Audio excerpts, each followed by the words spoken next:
नमस्कार, मैं डॉक्टर कैरा चंद्रा आज अपने YouTube चैनल के माध्यम से एक नए वीडियो के साथ सिंह लगन का मई 2026 का गोचर फल।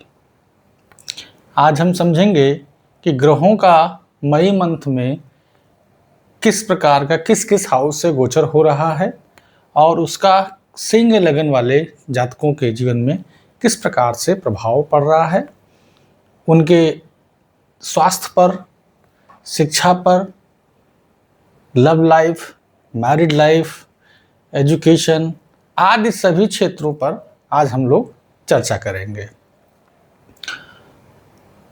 इस चर्चा को स्टार्ट करने से पहले मैं आप लोग को बताना चाहूँगा कि ये जो गोचर फल है वो आपके लग्न चार्ट से ज़्यादा इफ़ेक्टिव होगा। लग्न चार्ट के ऊपर आधारित है। जहाँ पर आपका 5 नंबर लिखा है कुंडली में और वहाँ पर अगर ला लिखा है या इंग्लिश में असेंडेंट लिखा हुआ है तो आपका सिंह लगन होगा। और जहाँ पर आपका अगर 5 नंबर लिखा वहाँ पर चंद्रमा लिखा है तो आप लोग का वो सिंह राशि होगी। लेकिन आपको यहाँ पर सिंह लगन के हिसाब से आपको देखना होगा तो ज़्यादा सटीकता आएगी। ठीक है, तो चलिए शुरू करते हैं।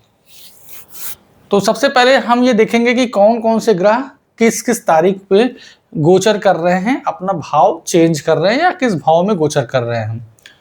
तो समझने का प्रयास करते हैं। तो सबसे पहले देखते हैं कि मंगल ग्रह का गोचर 11 मई 2026 को 12:35-38 पर दोपहर में मेष राशि में चले जाएंगे और इस समय मई मंथ के शुरुआत में मंगल ग्रह मीन राशि में शनि महाराज के साथ गोचर करेंगे इनके अष्टम भाव में।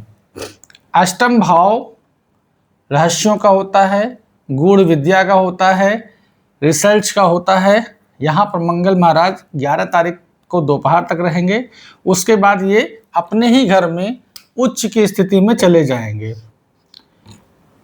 जहाँ पर उच्च के सूर्य बैठे हुए हैं ऑलरेडी और वहाँ पर बुध भी रहेंगे। तो मंगल महाराज 11 तारीख को अपने ही घर में जाकर, ये 9th हाउस होता है, 9th हाउस हायर स्टडीज़ का होता है। तो जो जातक हायर स्टडीज़ के लिए जाना चाहते हैं, लॉन्ग डिस्टेंस के ट्रेवल के लिए जाना चाहते हैं तो इनके लिए बड़ी अच्छी स्थिति होगी 11 मई 2026 को। उसके बाद हम देखते हैं बुध ग्रह का गोचर वृषभ राशि में 15 मई को हो रहा है 12:30 बजे। अब आप समझिएगा कि जब मंगल यहाँ 11 तारीख को आ जाएंगे तो सूर्य भी साथ में रहेंगे, बुध भी साथ में रहेंगे। लेकिन 15 तारीख को सूर्य भी और बुध भी दोनों, 15 तारीख को देखिए यहाँ पे सूर्य और 15 तारीख को यहाँ पर बुध। तो पहले जाएंगे सूर्य महाराज, उसके बाद जाएंगे बुध महाराज। मतलब मंगल जो है केवल 4 दिन इन लोगों के साथ रहेंगे। तो ये 4 दिनों में हायर एजुकेशन के लिए, लॉन्ग डिस्टेंस ट्रेवल के लिए तो बड़ी अच्छी स्थिति है। उसके बाद ये लोग आपके कर्म स्थान में आ जाएंगे तो उनके इम्पैक्ट इस प्रकार से पड़ेंगे कि बुध ग्रह आपके बनते हैं सिंह लगन के लिए धन भाव के स्वामी और आपके लाभ भाव के स्वामी होकर 10th भाव में अपने मित्र के शुक्र की राशि में आएंगे। तो धन की स्थिति बड़ी अच्छी होगी, इनकम की स्थिति बड़ी अच्छी होगी। तो जो जातक इस महीने प्रमोशन के लिए जाते हैं, पैसे के लिए जाते हैं, मान सम्मान, क्योंकि सूर्य भी आ जाएंगे, यहाँ पर सूर्य भी हो जाएंगे, बुध भी हो जाएंगे, यहाँ पे लिख देते हैं तो ज़्यादा समझ में आएगा, सूर्य बुध। और 14 तारीख को शुक्र निकल जाएंगे तो शुक्र यहाँ से चले जाएंगे यहाँ पर। अब समझिएगा बात को कि शुक्र 14 तारीख को यहाँ से वहाँ चले गए, शिफ्ट हो गए। शुक्र बुध की राशि में, बुध शुक्र की राशि में, ये स्थान परिवर्तन राजयोग हो गया। ठीक है। और सूर्य का 10th हाउस में होना मतलब ये दिखा रहा है सिंह लगन वालों के लिए कि इस महीने 15 तारीख के बाद करियर में काफ़ी अच्छी स्थिति बन रही है। प्रमोशन, पद प्रतिष्ठा, मान सम्मान, ये सारी चीज़ें यहाँ पर मिलती हुई दिखाई पड़ रही हैं सिंह लगन के जातकों को। ठीक है। उसके बाद अगर हम यहाँ पर शुक्र की स्थिति को समझें तो शुक्र महाराज 14 तारीख को यहाँ पर बुध की राशि में, बुध शुक्र की राशि में स्थान परिवर्तन राजयोग, शुक्र बनते हैं इस कुंडली के लिए स्वयं कर्म स्थान के स्वामी। तो शुरुआत के 14 दिन कर्म में बहुत अच्छा, काम में बहुत अच्छा, फिर काम से लाभ की स्थिति, मतलब फिर सूर्य भी आएगा, बुध भी आएगा। तो इस महीने, पूरे महीने की बात अगर देखी जाए तो यहाँ पर सिंह लगन के लिए करियर के लिहाज से काफी अच्छा जाने वाला है। शुरुआत के 15 दिन घर की स्थिति को हम शुक्र समझेंगे तो शुक्र की 7वीं दृष्टि आपके सप्तम स्थान, घर के स्थान पर पड़ेगी, माता के स्थान में पड़ेगी। यहाँ शुक्र मंगल के घर को देख रहा है तो शुक्र यहाँ पर अच्छे रिजल्ट देगा। तो यहाँ पर घर की स्थिति अच्छी, घर का रिनोवेशन अच्छा, घर में कोई मांगलिक कार्य, घर में आप नए घर को प्लान करना चाह रहे हैं तो वहाँ भी अच्छी स्थिति बन रही है। उसके बाद सूर्य और बुध भी आ जाएंगे, तब भी आपकी स्थिति यहाँ पर कोई खराब नहीं दिख रही है, क्योंकि सूर्य अपनी मित्र राशि को देख रहा है, मित्र के घर को देख रहा है, तो अच्छी स्थिति रहेगी। इस महीने भी यहाँ पर 4th हाउस से भी अच्छे रिजल्ट्स, माता, भूमि, भवन, वाहन से भी काफी अच्छे रिजल्ट्स मिलते हुए दिखाई पड़ रहे हैं। अगर हम गुरु की स्थिति को समझे तो गुरु पूरे महीने आपके इनकम हाउस में देखकर आपकी इच्छा पूर्ति तो कराते ही रहेंगे, सीधा सीधा आपके अपने घर को भी देखेंगे तो बच्चों की एजुकेशन और आपके शेयर मार्केट से भी स्थिति को भी यहाँ पर गुरु अच्छा ही करेंगे। उसके बाद शुक्र महाराज भी आ जाएंगे 14 तारीख को, तो धन की स्थिति बड़ी अच्छी और आपके लव लाइफ को भी बहुत अच्छा करेंगे। जब शुक्र पंचम स्थान को देखेंगे तो लव लाइफ भी काफी अच्छी होती हुई यहाँ पर दिखाई पड़ रही है। शुरुआत के 15 दिन तक अगर हम समझते हैं, जब तक सूर्य और बुध यहाँ रहेंगे तो सीधा दृष्टि डालेंगे 3rd हाउस पर, तो 15 तारीख तक आपके सूर्य की नीच की दृष्टि रहेगी और बुध की मित्र दृष्टि रहेगी। लेकिन यहाँ का स्वामी नीच जो राशि है उसका स्वामी 10th हाउस में अपने ही घर में है, तो नीच भंग राजयोग बन जाएगा। तो यहाँ पर भाइयों के जीवन में भी अच्छी स्थिति दिखाई पड़ रही है। छोटी मोटी यात्राएं इस महीने होने की पूरी संभावना है, क्योंकि यहाँ भी यात्रा दिखा रहा है, यहाँ भी यात्रा दिखा रहा है।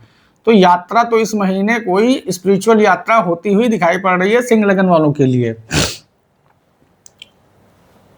और आपके लगन लॉर्ड सूर्य भी उच्च के हो रहे हैं, तो स्वास्थ्य में अच्छा, स्वास्थ्य में काफी समस्या आ रही होगी, क्योंकि आपके लगन पर केतु महाराज बैठे हुए हैं, मानसिक तनाव, डिप्रेशन, एंजाइटी दे रहे हैं। और 7th हाउस में राहु आपके मैरिड लाइफ में समस्याएं खड़ी कर रहे हैं। पार्टनर के साथ ईगो इश्यूज, क्लैशेस, मिसअंडरस्टैंडिंग और कई जातकों के तो स्थिति डाइवोर्स या सेपरेशन तक की बन गई होगी। लेकिन राहु के शांति पाठ करते रहिए, राहु के लिए दान करते रहिए, जिससे फिर आपके मैरिड लाइफ में समस्याएं कम होना शुरू होंगी। वैसे भी जुलाई के बाद ये समस्या काफ़ी हद तक खत्म हो जाएगी, लेकिन अभी जुलाई तक तो स्थिति गंभीर बनी हुई है। तो मैरिड लाइफ में कोई भी आर्गुमेंट करने से बचें। गुरु की ब्लेसिंग्स मिल रही है, गुरु आपके रिश्तों को बचाए रखने की पूरी कोशिश कर रहे हैं। लेकिन मई के बाद गुरु भी शिफ्ट हो जाएंगे, उच्च के हो जाएंगे, आपके 12वें भाव में चले जाएंगे। वो स्थिति उनकी बेहतर होगी, लेकिन गुरु की दृष्टि यहाँ से हट जाएगी। तो मई के बाद यहाँ पर मैरिड लाइफ में काफ़ी समस्या आने वाली है, तो थोड़ा संभल के रहिएगा।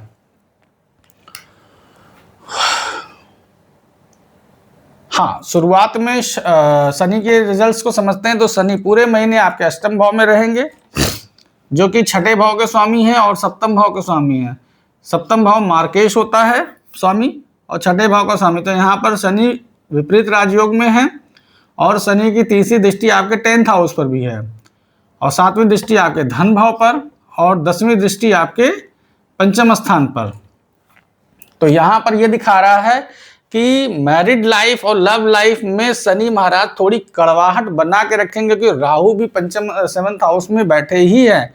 तो बहुत ही संभल के रहना है सिंह लगन वालों को, नहीं तो उनकी मैरिड लाइफ में समस्या उत्पन्न हो सकती है और उनके दैनिक जीवन में भी प्रॉब्लम आएगी। यहाँ पर व्यापार भाव भी होता है, राहु यहाँ बैठा है, साझेदारी में भी बड़ी समस्या आती हुई दिख रही होगी। इसलिए इस समय सिंह लगन वालों को साझेदारी से बचना चाहिए। व्यापार साझेदारी में स्टार्ट करने से पहले 100 मरतबा बहुत ही ज़्यादा उसको समझ लेना चाहिए, तभी आगे बढ़ना चाहिए। आगे बढ़ते हैं, केतु महाराज को समझते हैं। तो केतु महाराज लगन पर ही बैठे हुए हैं स्पिरिचुअल जर्नी के लिए तो ये स्थिति बड़ी अच्छी है, लेकिन भौतिक जगत के लिए एक स्थिति बिल्कुल अच्छी नहीं है। आपको ये चीज़ों से डिटैच करेगा, डिस्चार्ज पर्सनालिटी बनाएगा।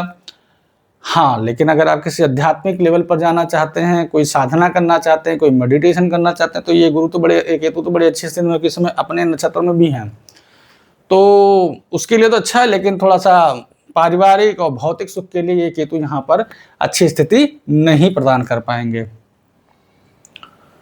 चंद्रमा को समझते हैं तो चंद्रमा शुरुआत में आपके तुला राशि पर ही रहेंगे, 2.5 दिन में हर घर चेंज करेंगे।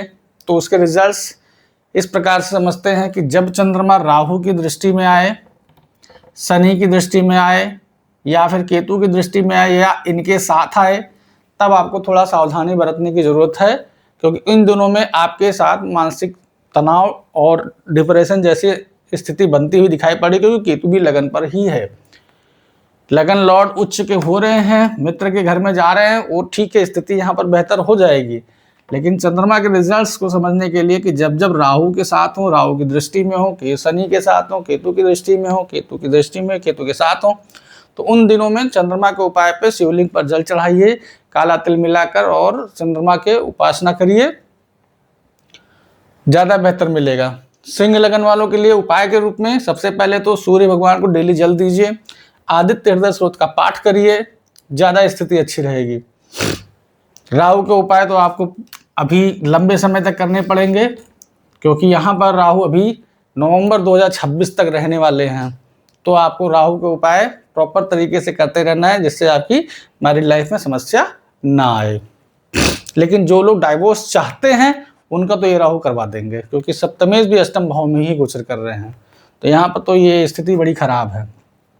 आशा करते हैं आप लोग को हमारा वीडियो पसंद आया होगा, तो आप लोग लाइक करिए, शेयर करिए, सब्सक्राइब करिए और बेल आइकन जरूर दबाइए। मिलते हैं अपने नए वीडियो के साथ। नमस्कार।